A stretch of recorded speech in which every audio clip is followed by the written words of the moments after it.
Hello, and welcome to 100% Real with Ruby. Today, I have Jared Hamilton back on, and I can't help but bring Jared back on again because there is no one that I know that speaks so well around self sabotage as him. And there was one of my friends listened to something from Jared, and she never really made the connection between how her self sabotage with her progress in health and fitness was actually tied to what was going on around her. It had nothing to do with food, had nothing to do with exercise.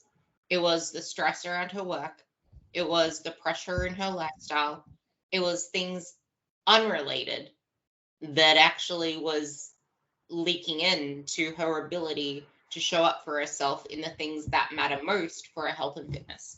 So, with that, I'm going to let Jared start off this whole conversation on why the first phase of your journey with a coach should not be about how much progress you see or how much weight you lose physically, but it should be about building a foundation.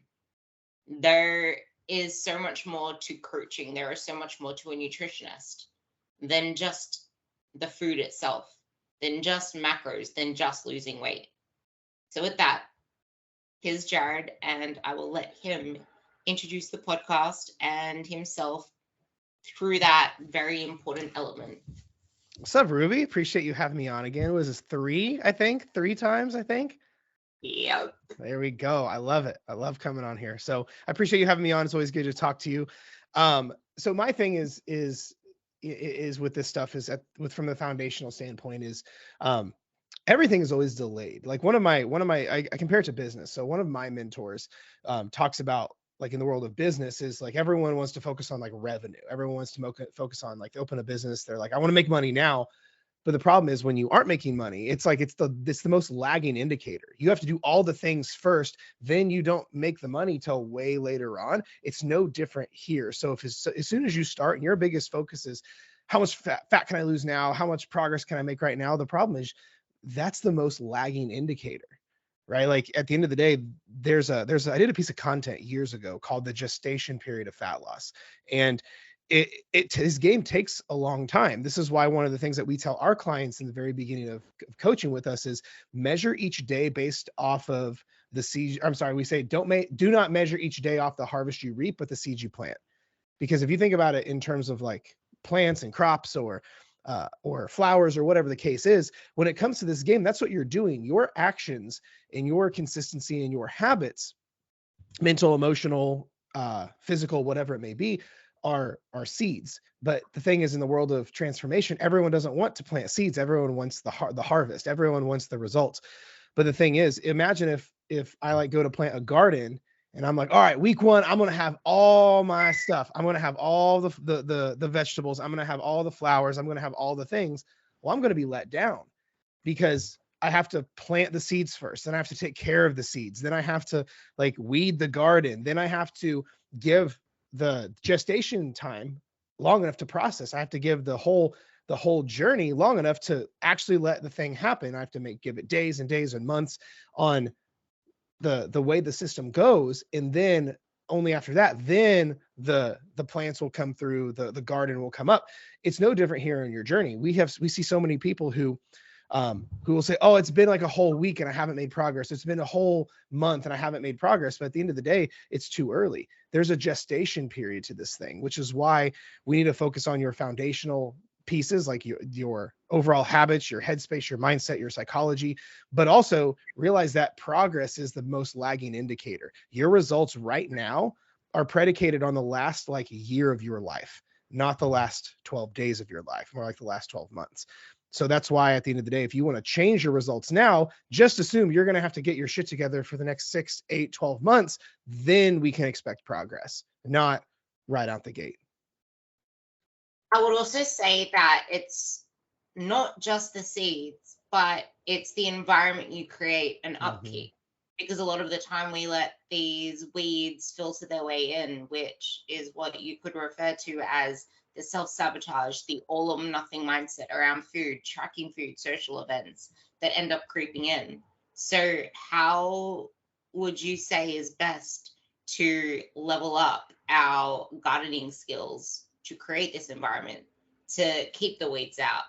And I guess how can you build that ability to withstand the different weather, like the storms, the rains, to because sometimes we might not be able to tend to our garden because it's so stormy outside, which is what you we can kind of allude to as progress is a lagging indicator, so we have to accept that.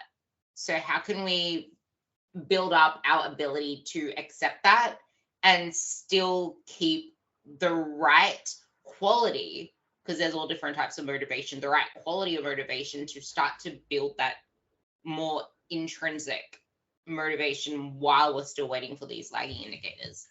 I think it's two pieces. I think it's one, being proactive, not reactive. It's you know exactly what's going to happen, but then there's the anticipation side of it where you're being proactive.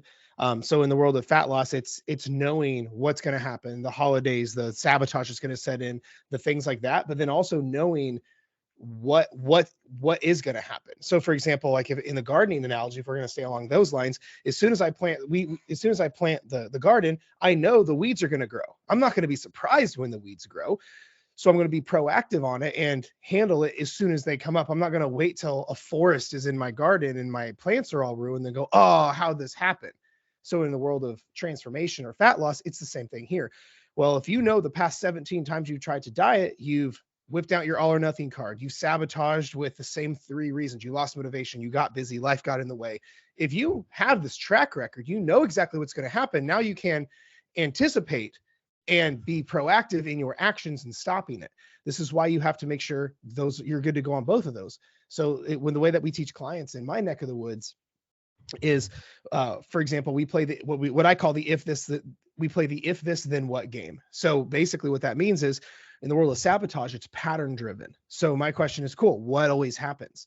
The last 15 times you've tried to lose weight, because most people that I talk to they're lifelong dieters. So my question is, what happened the last 15 times you've tried to lose weight? You're probably going to find the common denominator of like 3 to 5 things that happen every single time. About 3 months in, you lose motivation, or the scale spikes and you binge, or you get busy, quit prioritizing you, then one thing leads to another, you fall off and gain everything back. Well, cool. Now you have a pattern that's going to happen over and over again until you stop the pattern. So now once you say, well, these are the top 5 things that happen, now you can create scenarios and plans on every single one. If this happens, this is what I'm going to do. If this happens, this is what I'm going to do. So this way you're not waiting until the event happens to then try to scramble and get your shit together. You're like weeks ahead going, okay, as soon as I start to get busy, this is what I'm going to do. As soon as this starts to happen and I start to lose motivation, this is what I'm going to do. But then that's the proactive part, because this takes a lot of ownership, a lot of bandwidth, and a lot of you being so aware what's going to happen that you're executing and you're not letting yourself fail this time. A lot of the time we aren't even aware of when the self-sabotage is coming in, though. We just realize it after the fact, and we keep facing the battles.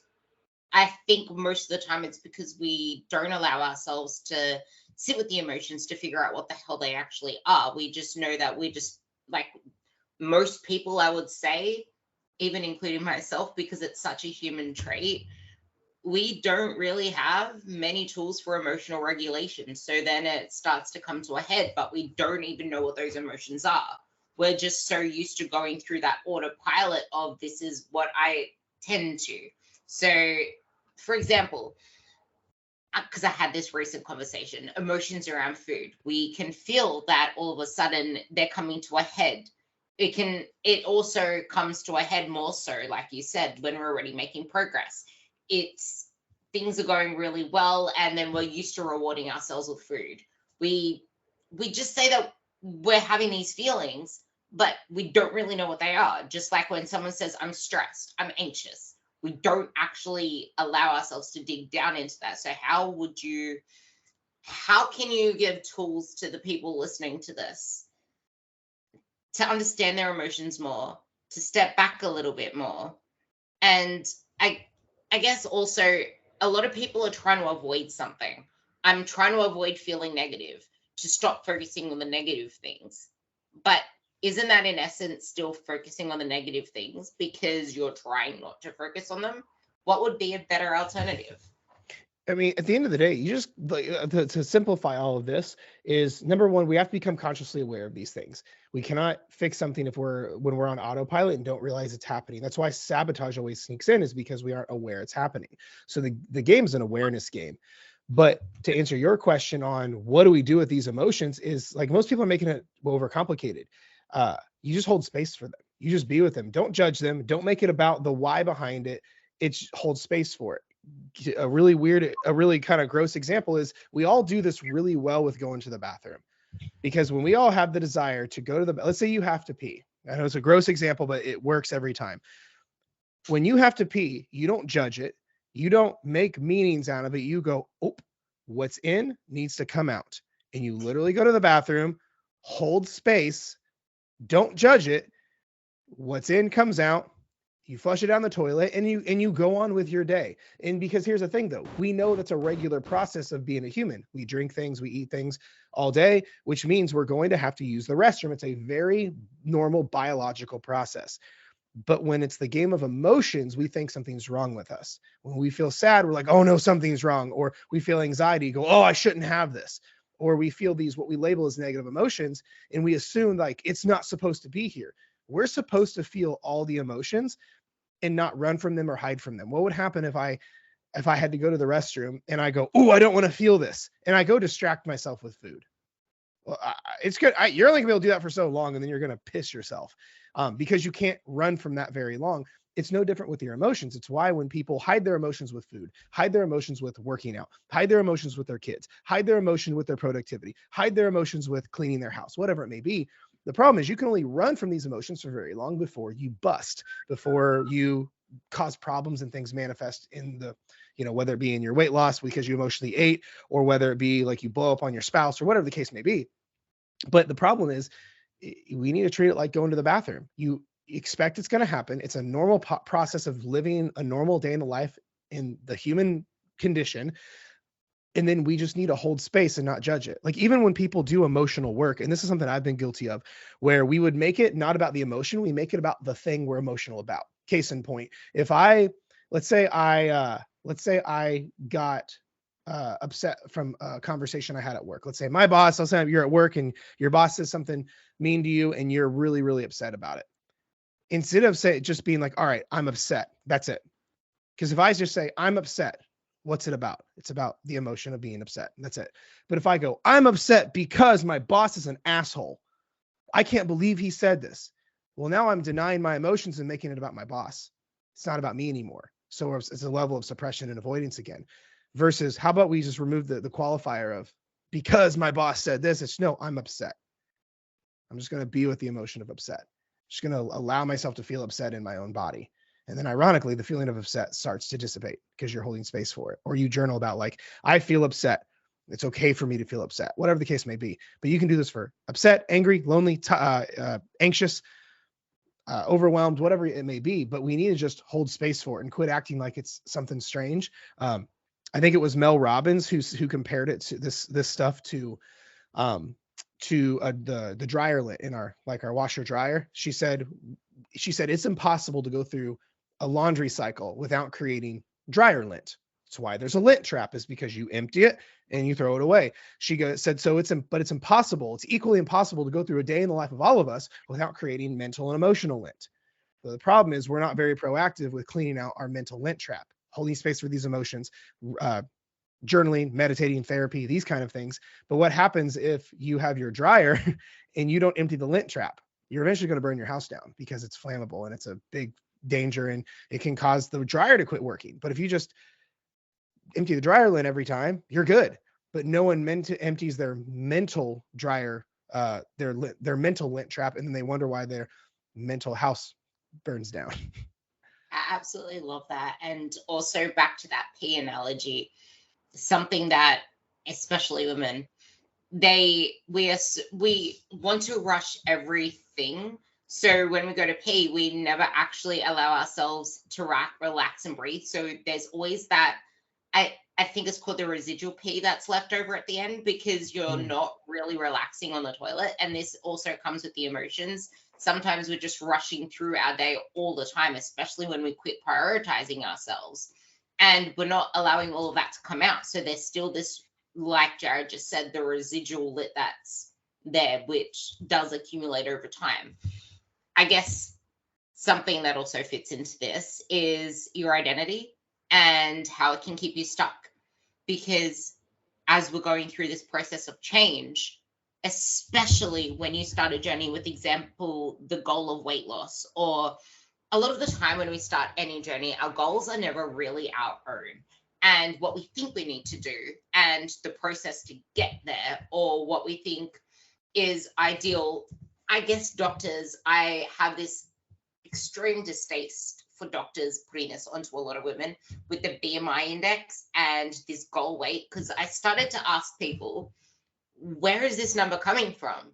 Why do you feel like you need to weigh that number? Oh, because the doctor said my BMI, blah, blah, blah. And I didn't make that connection until I started asking the right question.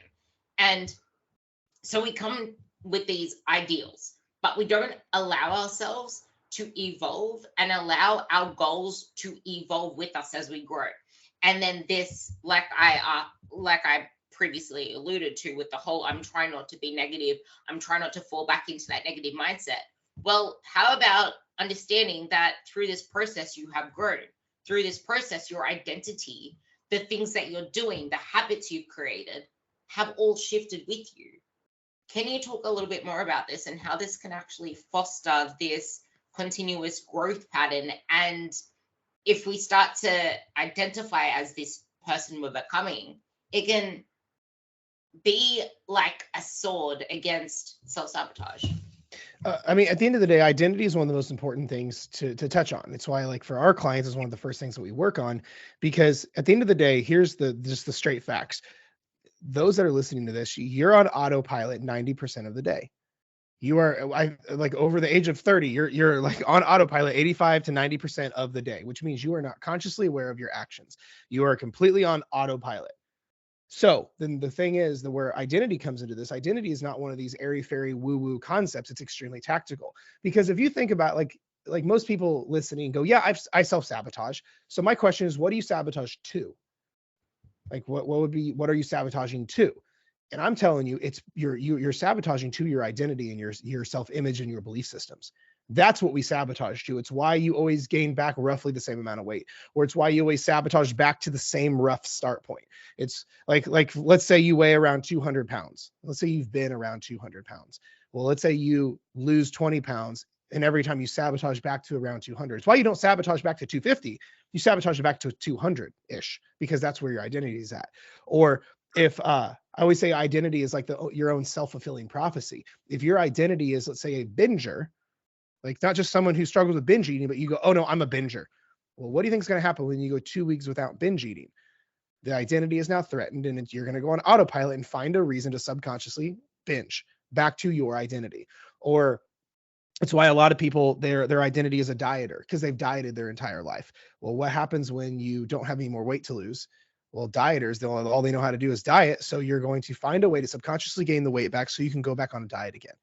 This is why you have to be aware of these patterns and programs that run unconsciously, so you can be aware of them and put these action plans into place. But one of the biggest tactics you can do is change your identity, who you actually think you are, because your identity is, the best way I've ever heard it coined is like the thermostat on your wall. So over here, our thermostat in my house is set on, like, let's say 69 degrees Fahrenheit, because I'm one of those. So it's at 69 on my wall. Well, I also have 3 dogs. So if it's pretty warm outside and my dog kicks the door open and the room heats up to 80, my thermostat's going to kick on and go, I'm not supposed to be here. This is not where we're set at. And it will cool the room back off to where its setting is at. Your life and your results are no different. If your identity is, I've always been the fat person, I've always struggled, I'm a binger, I'm never good enough, I'm not worthy of happiness. Okay. What do you think is going to happen when you lose weight, start to get happy and feel better, but you still view yourself as a fat, unworthy piece of shit? You're going to find a way. Something's going to mysteriously happen like clockwork, and you're going to find a way to gain the weight back. And you're going to go, how did this happen? I was doing so well. It's like I woke up and I'm back to where I started. But that's why because it's the issue is it's the identity. Even if your actions are sustainable, I've seen this happen. I've seen people literally take like great programs by, like, let's say some of my friends that's in their sustainable programs. They're like mild calorie deficit, high protein, strength train 3 days a week. Great. I love it. And they do that for the next couple months and they start to lose a little bit of weight, but they never address their identity. They never address the story they've sold themselves on about how they're not good enough and how they're always going to be fat and how they're never motivated and how they're not good enough. Well, they did this program that was even sustainable, but because the identity wasn't taken care of, they found a way to ruin those results and get back to square one without even realizing it, because that's how identity works. Because you subconsciously sabotage to your lowest identity. So if you don't change your identity and you only focus on the physical things, they will be short-lived. Raise your floor. Don't just raise your ceiling. Again, this is why the foundation phase is so important, because you can have the best coach in the world. You can have the best program in the world. But without that solid foundation, it's all going to collapse. You could spend $1 million on a mansion. But if you wanted to just get that mansion up and going so you can start living in it, but you skimped on the foundation, do you really think that that's going to hold? Do you really think that when the weather gets rocky, that that's going to hold? You just spent all that money for nothing. You're going to fall back to the lowest level, which is ground, like soil, and then you're going to have to rebuild again. Are you going to skip the foundation that time? No, you're going to make sure that you actually build it up this time. But the thing is, that's if you learn your lesson. But the thing is, now it's going to take even longer when it would have been done like 5-10 years ago when you actually could have made that choice. But onto that, it's most people fail before they even get started because they don't believe in themselves, because they haven't accepted that they need to take on this new identity, and because they try to skip the process. But here's an example. When you're lifting heavier, when you set yourself up for success mentally, because now you're focusing on lifting, focusing on performance, it can have a ripple effect onto your everyday life. And I think you made an Instagram post on this, which is where I got the inspiration from. How lifting and focusing on performance has a ripple effect on everyday life, which then impacts your body image and it gets your physique goals faster. Let's speak more on that. Yeah, I mean, at the end of the day, was that your post or my post? I think it was yours. Was it? I was gonna say I don't remember if I were. When was that? When did I post that? Do you know off the top of your head?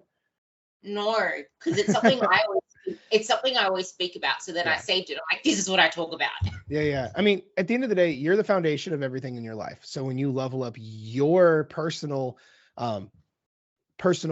whether psychological, emotional, whatever you want to call it, side of you, everything else in your life changes, because you take you everywhere. You take you to your work, you take you to your kids, you take you to your partner, you take you to your friendships, you take you everywhere.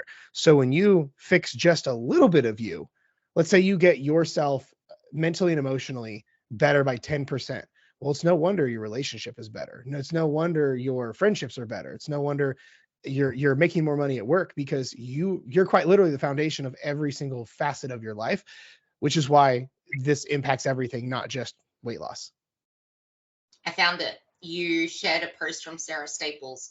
One thing I love about lifting heavy is that you have to start believing you can do hard things, and that has a ripple effect on your everyday life outside of the gym. And this is one of the reasons I also love getting my girls to set up their training sessions, to make that the most important part of what they are doing. Because when you start to challenge how much you can lift, challenge just that one more rep. If you're starting to fail your last rep, quote unquote, and then you try to push one more, if you can get that, how much confidence does that give you? It's like it's like the drug high that doesn't even need drugs.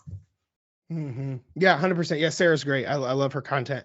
But it's one of those. It's because you're foundationally changing who you are. It's like, to go back to the house building analogy, it's the foundation affects the bathroom, the living room, the upstairs, the downstairs, the windows, the ceiling. It affects everything, because when the foundation's good, everything's good. But if the foundation's bad, now the roof is fucked. Now the walls are crooked. Now the windows don't fit. Now the doorway's jammed. Now like the walls are cracking. So it affects it. This is bigger than just weight loss. This is why it's good to have these deeper, more intellectual conversations around this, because it makes weight loss seem like just a little bit more surface level, because it is. Not that it's not important, not that it's not a good thing, but we have to go about it the right way. Because if you, again, don't change your metaphorical foundation, your beliefs, your thought processes, your emotional state, your everything, is your weight loss is going to be short-lived. It's just how the game works. So on negative self-talk, how can negative self-talk prevent you from ever achieving that goal, body, and life? And how can you start then believing in yourself to create that unshakable proof?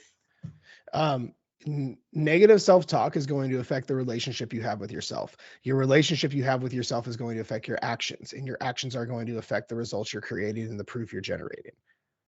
So I like to view the relationship someone has with themselves like the relationship with someone else. So let's take my wife, for example. If I all of a sudden just talk to my wife the way that most people with shitty self-talk talk to themselves, my wife and I probably wouldn't have a great marriage. If I'm like, oh, you're never good enough. Oh, I knew you were going to fail. Oh, fuck you. You're such a whatever. Like if I went down the line, like it feels gross even just saying it, even in like describing it right now, like to talk about my wife like that. But if I actually treated her like that, it would hinder our relationship. If I'm like, man, what's wrong with you? You're never good enough. Why are you like this? Why are you always such a failure? Fuck you, man. You're always such a screw up. Well, that sounds an awful, that's like when I struggled with self-talk, that's the stuff I'd say to myself. Right. But if I talk to my wife that way, well, our marriage is not going to be very happy, because words then have meanings and then beliefs behind them. So if that would hinder the relationship I have with my wife, it will hinder the relationship you have with yourself. And when you have a shitty relationship with yourself, that is a foundational piece of your identity, because you don't treat yourself well. So it's no wonder you don't feel like you're good enough or you're worthy or any of these things. And it also goes a level deeper, where it's no wonder your actions aren't in the right place. And if your actions aren't in the right place, then your results aren't going to be in the right place, and you won't have the irrefutable proof. So it trickles from the top down. And you can't act in a positive way when you're always being so negative on yourself. I heard this analogy where if you're doing whitewater rafting, for example, and there's like a tree in the way, if you're focusing on the tree and staring intently at the tree, trying to avoid that thing that's about to capsize you, you're going to be stirring your oars and boat towards the tree. So instead, focus on where you want to go. Focus on the direction that leads to the clear path, so then you don't capsize the boat. Yeah, more subconscious stuff. Actions follow focus, right? Like it's why they talk about. I remember the first time I realized this, I was driving my car and I saw an accident happen. So I'm like driving my car, and then like something happened over here, and I went, "Oh, what's that?" I didn't go, "What's that?" I go, "What's that?" And my hands made the steering wheel turn, and I'm like, "Oh shit!" And I'm like, I had to make sure I was back in the lines, because actions follow focus every time. So if all we do is look through the lens of lack, if all we do is look through, oh, I have 80 more, I lost 10 pounds, but I've got 50 more to lose. Or man, I'm doing okay, but fuck, the scale spiked again. Like if you do that and shit on yourself or should on yourself, your actions are just going to continue to go that way, which is why, again, most people sabotage. I absolutely loved that last part, because there's like, you need to create undeniable proof and then focus on the person that you want to become. And a question I always ask my girls, for example, is what does strong and empowered mean to you? And most of the time they don't even have an answer for that, because they never even stopped to thought about the person they want to become and what it actually feels like to be that person. They're too busy focusing on all the things they hate right now. Like, I hate how I feel in my body, how I feel in my clothes, how I feel this. But it's like, okay, cool. But what does the strong and empowered version of you feel like? Because they aren't worrying about how tight their clothes feel or ruminating on the little things that make them feel like shit. Because when you focus on feeling good, you're going to act good. When you focus on fueling yourself to feel good, you're going to make the right choices, because fueling your body with the right quote unquote foods isn't just about fueling your physical self. It's about knowing what emotion, like I love this part where it's just like, know the intention behind what you are eating. Is that food for physical benefit, or is it to quell an emotional want? And are you going to be okay with that decision? Because food is also an emotional thing, but you need to be intentful with every single choice that you make in that regard. Because if you make it and it's more of a comfort choice versus this is a choice because I am socially eating for my social health. That is okay too, because you're a human. But if you're going to, as Jared was alluding to before, if you want to rewind, if you're going to beat yourself up for every single choice that you make and not realize that it's serving you in some way and say, oh, I'm shit because I'm doing this, oh, I just did this, but that's not going to serve that person you want to become, because the person you want to become knows how to choose social events that serve that person they want to be. So I guess this then leads into the whole, where does self-awareness and being solutions focused fit into this? And how does shaming yourself into change prevent you from becoming that goal person, living in that goal body, living in that goal life?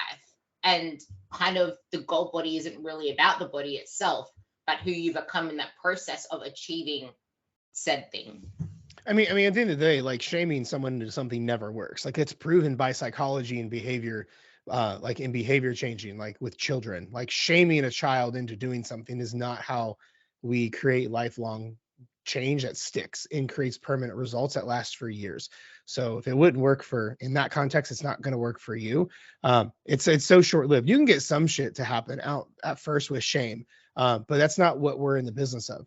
One, it's causes more problems after that, but then it's one of those things where it's an unsustainable avenue. Because again, you're not going to get these positive, permanent, life altering, amazing results in this amazing life with debilitatingly negative and shitty avenues like shaming yourself or beating yourself up, or things like that. So doesn't work for kids. It's proven in psychology. It's not a good way to do it. And it also just sucks because if you can't enjoy the journey, you're not going to enjoy the destination. So if you're shaming yourself into action, it's going to just make things worse and you're going to lose all your results because it's impossible to enjoy the day-to-day of this game, which is where all the time is spent. Like we all know, this is not a fast process. So if you're going to be on the journey for years, and then once you get to the results, you're going to have to keep doing the same shit you've done for years. If your biggest asset is shame, you're not going to get these results. They're going to be short-lived. You're going to get them for like 4 seconds and then you're going to sabotage and they're going to leave you.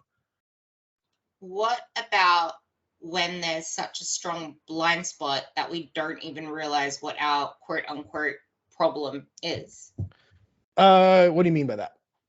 So a lot of the time we aren't even aware of what the problem is. We only focus on the symptoms, and because we're so focused on the symptoms, like I have a headache, I'm feeling tired, this keeps happening, but we aren't bringing, I guess the main question I want to ask here is sabotage as well, through fear of what if I actually succeed, and then not realizing that there's going to be so many more, like they feel like there's going to be so much more to change to become this new person. And then my whole life needs to do this because we're so focused on, okay, this is the person I want to become. I'm scared of getting there because as soon as I get there, then who do I actually have to keep being to stay there?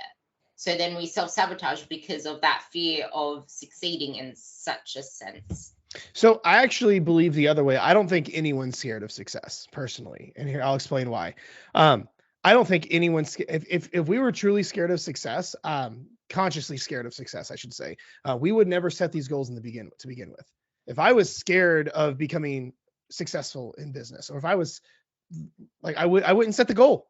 If I'm, you know what I mean? If I didn't, like, if someone was scared of losing weight, they would never even set out to lose the weight. It's why, like, I don't want to go skydiving. I am like, the thought of getting in a plane and jumping out sounds like a terrible idea. So guess what? I never made the appointment to go up and skydive. So I'm not convinced people are scared to succeed. I think people, from a psychological standpoint, subconsciously gravitate to what's most familiar, which is struggle and failure. So that's why people go, that's why they start over every Monday. It's why they start all the diets, because consciously they're not scared. Consciously they're like, I hate the way I look and feel. I'm going to do this plan because I think it might help me not be so fat. Like that's what most people's minds are. But the thing is, once they start losing the weight, it's now it goes away from the old identity, right? If the identity is I'm fat, and then they start losing weight, that's in opposition of the identity. So that's when they sabotage. So consciously, I don't think anyone's scared of success. I don't think anyone's scared of succeeding. I think we gravitate subconsciously to the old familiar because it's all we know. And your brain only cares about self-preservation and not happiness. So your old familiar may be suffering in a terrible situation, but at least it's familiar. So your brain wants you to stay there where it can keep you from dying. So no one's scared of success. Subconsciously, we are just attracted to what we're most used to, which is failure. So how can you upgrade that familiar? Say that again. How can you upgrade that familiar? One, you have to become aware that that's your pattern, and that's how this game goes. So that's why we are not surprised when sabotage tries to set in. But then you have to create a new familiar, which means you have to create new results and stay there. That's how we create the new familiar. Case in point, all three of my dogs are rescues, right? Like we didn't get them from like a breeder or whatever. Two of my dogs, my two girls, had like shitty fucking owners, okay, because people suck. Well, when we first brought my dogs home, my two girls home, they like their old owners were abusive, right? So my dogs, you'd go to pet them and they would like wince because they thought you were going to hit them. Because the reason they reacted like that is because that was from their old familiar. Old owner used to hit me, so I had to brace myself. Well, they don't know new owner isn't going to hit them.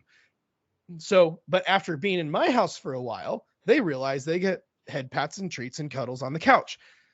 But it took them a minute to realize the new familiar of like, oh, I guess I'm not going to get hit anymore. So this is why we have to understand from a neural pathway standpoint what happens. So think of it this way: neural pathways in the brain work very similar to like trails in the woods, right? If you go on like a hiking trail and you're on a trail, it's carved out. Like there's all the woods and grass and trees, but a trail is a trail because someone forged it. And now everyone walks on it and it keeps it clear. Well, that's the old familiar. So of course it's easier to go that way. You subconsciously want to go on the path that's carved out that everyone else has gone down or you've always gone down. When you're creating a new familiar, you are going that way and forging your own path that no one's been down. When you're like, okay, I got to create the new familiar. You have this path that you've gone down a million times, so it's perfect, it's clear, it's safe, it's carved out. Or you can go make your own path. Well, that's kind of scary. Well, there's no path there already, but you're going to go down that path. You're going to create your own path, which is the new familiar. But then once you have now more reps and experience and days there, now all of a sudden that path is going to look like the new familiar, and the old familiar is going to start getting brush grown on it and weeds. And now it's not going to look like the old familiar anymore. So that's literally it. Is you got to go realize that's the old familiar. That's the pathway to suffering. I've got to create this new familiar. So that's why you're doing the right things. You're saying, who do I have to become? Identity. Who do I have to become that gets what I want? Then show up in your actions until you have that new path, until you have the proof and the evidence that you are who you say you are. But it's going to take a lot of awareness and a lot of not going on autopilot so you don't sabotage back and go down the old path. Absolutely love that. And I would add, celebrate your wins. You need to celebrate them as much as you can, because without that, you aren't allowing yourself to start to identify with that new person you're creating. You need to allow yourself to pause and slow down instead of just being someone to set the next goal, set the next target, check the next box, because then we just become a human checker instead of a human doing. I call it the human checker because we're always trying to set up check boxes to check up. I guess the last thing I really want to end this on is how having a lack of boundaries and being a people pleaser can hold you back, because I feel like that can be something we don't realize that we do, especially women who are trying to do everything for everyone. And it ties a perfect bow on this conversation. I mean, at the end of the day, it's really simple. You can't pour from an empty cup. Literally, that's it.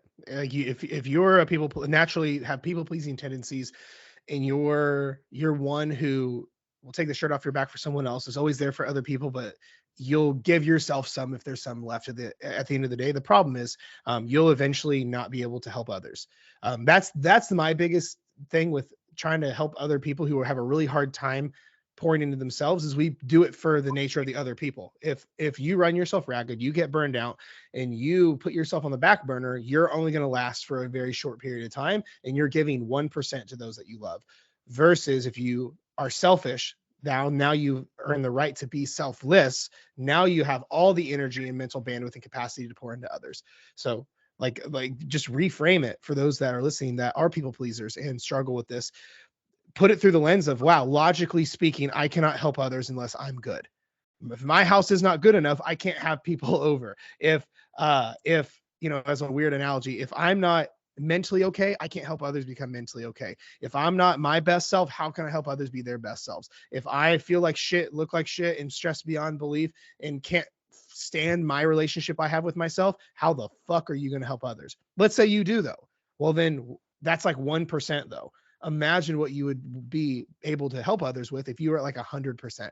It's almost like money. If you're broke, let's say you can barely pay your own bills, you don't have any money to give others. If your mom needed help or your sister needed help or your friends needed help, you don't got any. $20 isn't going to help anyone. But imagine if you're a baller. Imagine if you're like Jeff Bezos or fucking Elon Musk. Well, you could literally drop like a couple $1 million and wouldn't even realize it's gone because they have excess to give, right?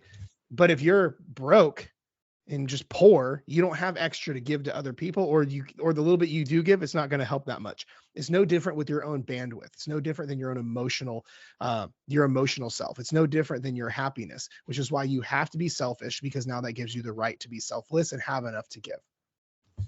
That is probably the most important point when you're starting, because when things get busy, if you're someone that always defaults to being a people pleaser or someone that gives to others, you're going to let your cup run empty and your battery run dry. Mm-hmm. Your cup run dry and your battery run empty. So I guess with that, is there anything else that you want to sum up on and tie a bow with that can be really important for many people listening to this who are stuck in the roller cycle of weight loss? Pick one or two things we talked about and actually apply it. Do not be one of those people who listen to podcasts like this, or like mine or these other shows and people that you listen to, and just be a consumer. It feels good to listen to stuff like this. It can be kind of inspiring. You can be like, yeah, that's what I'm talking about. But when you close this app out and go back to your normal life and you don't change anything, then it was wasted. My thing is like, I don't care about how motivational stuff can sound. I want you to execute and show up for yourself. And we've talked about a lot. We've talked about like a dozen different things here, but I want you to pick only one little nugget, like one nugget that you're like, ooh, I can do that, and do it for the next like 5 months. And then report back and be like, yo, I did that one thing that you and Jared talked about. I'm like, fuck, my life changed. Well, that's awesome. But pick one thing and execute. All this stuff sounds great and it's philosophical and it sounds kind of stoic. And you're like, yeah, but we need it to be tactical. This is why, like, I'm a big fan of what I've called philosophically tactical. Take these more philosophical, these bigger feel good points, but then apply them to your life. Actually rewrite your identity. Actually prioritize yourself first. Actually give yourself the grace and patience and to take this as long as you need it to take, and to do it the right way and fix your foundation. Like all the things, pick one and just show up ruthlessly for the next 5 or 6 months and see what happens. Absolutely love that. Apply, don't just consume. So with that, Dieting from the Inside Out podcast is where you'll find Jared, and on Instagram at Real Jared Hamilton. Is there anywhere else that you would like to plug? That's it. I mean, everywhere else is pretty solid. You can find everything else if you go to those two. So we're good. Perfect. So with that, thank you so much for coming on. And if you enjoyed this, please tag us. Please send us a message. Shoot Jared a message. He's really friendly. He responds and he will get back to you. So will I. And with that, you will hear me on the next episode. And don't forget to give this a 5-star rating on where you get your podcasts from. Thank you.